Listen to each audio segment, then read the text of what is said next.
गोष्टीचं नाव आहे आजी आणि कोल्हा. एक दूर कोणत्या झोपडीमध्ये आजी बाई राहत होती आणि आजी बाईचं एक बोलाचं झाड होतं. बोलत ती बाजारात जायचे आणि बोरं भेटायचे आणि बोरं बाजारात भेटायचे आणि मग घरी यायची. मग घरी आलं एक आदल्या दिवशी आजी झोपली होती.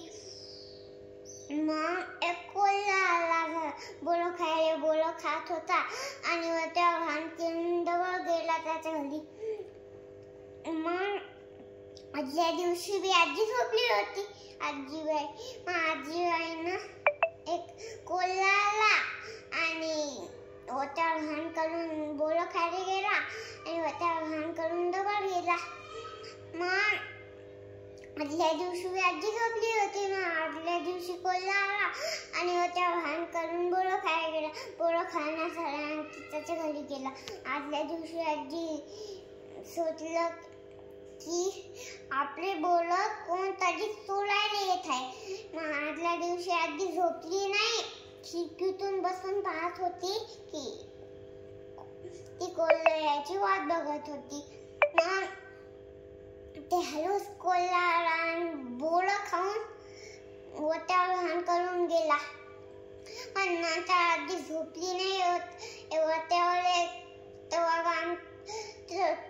तेव्हा काम करत होती. तेव्हा भांड गरम करत होती आणि भांड गरम करताच ते हळूच कोल्हा आला आणि आजीबाईनं ते हळूच ते भांड चोरलं आणि मग ते बोलाचं लक्ष त्या पाटाकडे लक्ष गेलं कोल्ह्याचं.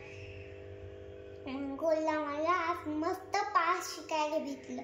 मग त्याला वाटलं काय ते पाठच आहे.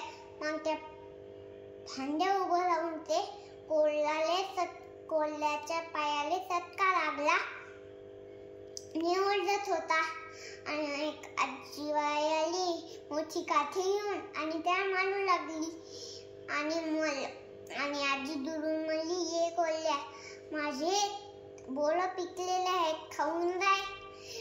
कोल्हा म्हणत होता, नाही बाबा,